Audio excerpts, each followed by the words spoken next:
the committee. I am honored and I am humbled to be here. Since coming to Washington, I've met with over 70 senators. You've offered me a warm welcome and wise advice. Thank you. I also want to thank the President and the Vice President. They and their teams have been so gracious to me, and I thank them for this honor. I want to thank Senators Bennett and Gardner and General Cottrell for their kind introductions, reminding us that long before we're Democrats or Republicans, we're Americans. Sitting here, I'm acutely aware of my own imperfections. But I pledge to each of you and to the American people that if I am confirmed, I will do all my powers permit to be a faithful servant of the Constitution and laws of this great nation. Mr. Chairman, I could not even attempt to do this without Louise, my wife of more than 20 years. The sacrifices she has made and her open and giving heart, they leave me in awe. I love you so much.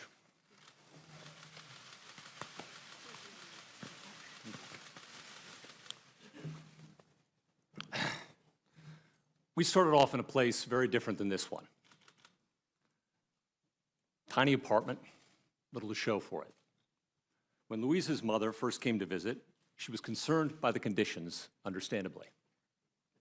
As I headed out the door to work, I'll never forget her whispering to her daughter, in a voice I think intended to be just loud enough for me to hear, "Are you sure he's really a lawyer?"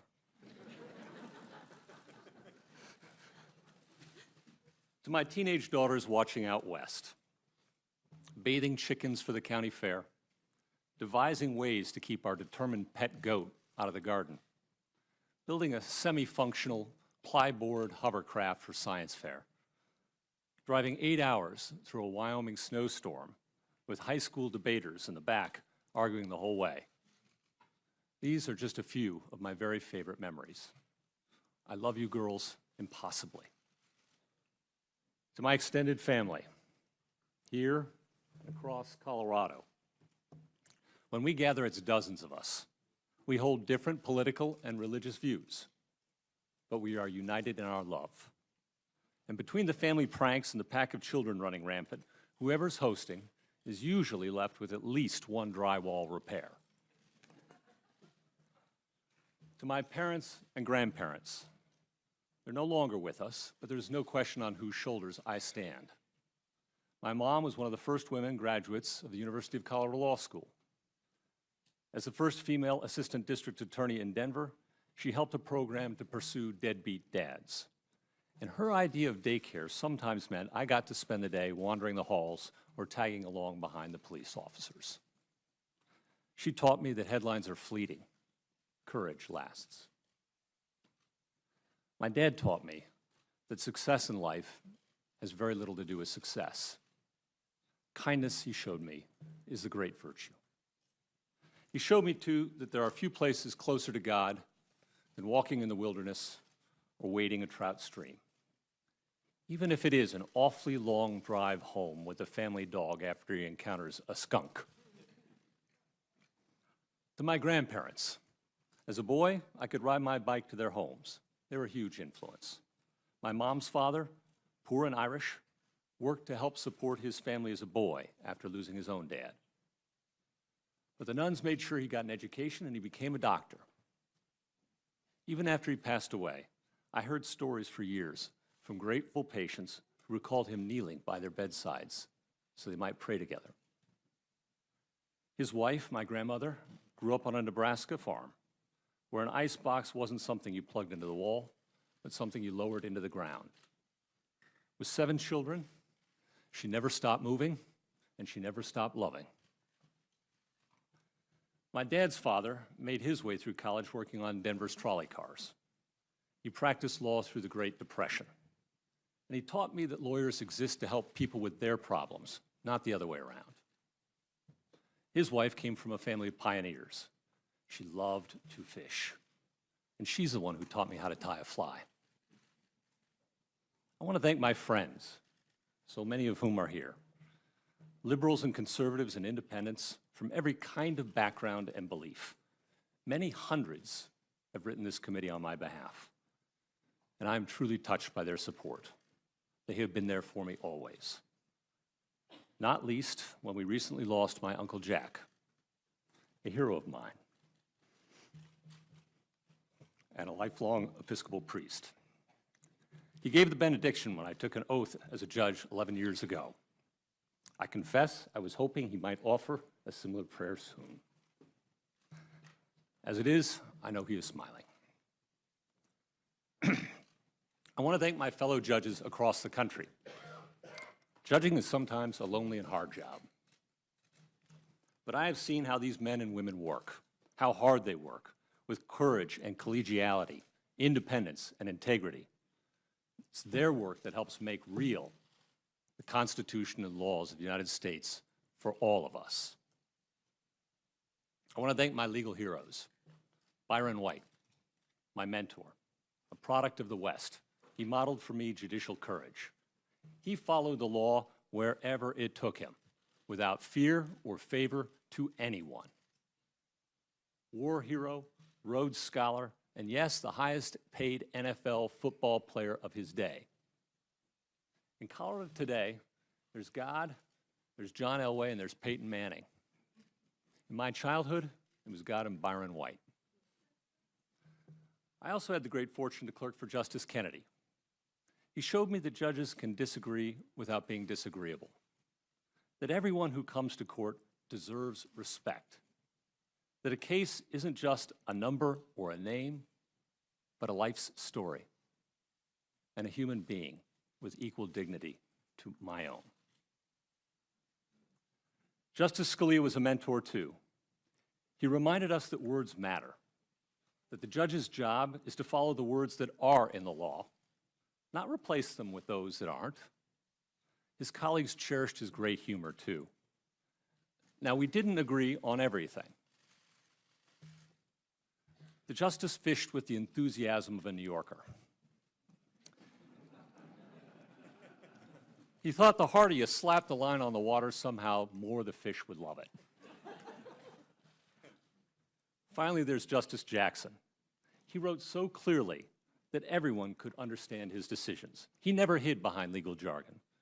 And while he was a famously fierce advocate for his client when he was a lawyer, he reminded us that when you become a judge, you fiercely defend only one client, the law.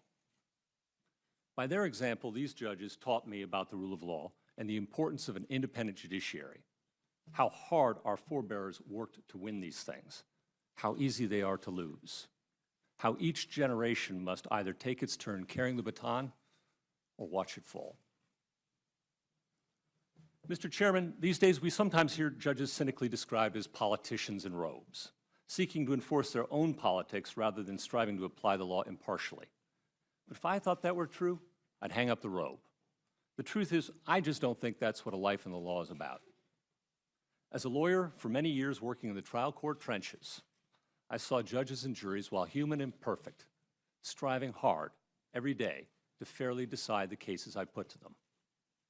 As a judge now for more than a decade, I've watched my colleagues spend long days worrying over cases. Sometimes the answers we reach aren't the ones we personally prefer.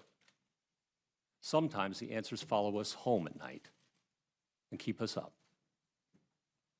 But the answers we reach are always the ones we believe the law requires. And for all its imperfections, I believe that the rule of law in this nation truly is a wonder, and that it's no wonder that it's the envy of the world. Of course, once in a while we judges do disagree. But our disagreements are not about politics, but about the law's demands. Let me offer an example. The first case I wrote as a judge to reach the Supreme Court divided 5-4. The court affirmed my judgment with the support of Justices Thomas and Sotomayor, with Justices Stevens and Scalia in dissent. Now that's a lineup some might think unusual, but actually it's exactly the sort of thing that happens quietly, day in and day out in the United States Supreme Court and in the courts across this country. I wonder if people realize that Justices Thomas and Sotomayor agree about 60% of the time, or that Justices Scalia and Breyer agreed even more often than that, all in the very toughest cases in our entire legal system. And here's another example about my record. Over the last decade, I've participated in over 2,700 appeals. Often these cases are hard too. Only about 5% of all federal lawsuits make their way to decision in the Court of Appeals. I've served with judges appointed by President Obama all the way back to President Johnson. And in the 10th Circuit, we hear cases from 6 different states covering 2 time zones and 20% of the continental United States. But in the West, we listen to one another respectfully. We tolerate, we cherish different points of view, and we seek consensus whenever we can. My law clerks tell me that 97% of those 2,700 cases I've decided were decided unanimously, and that I've been in the majority 99% of the time.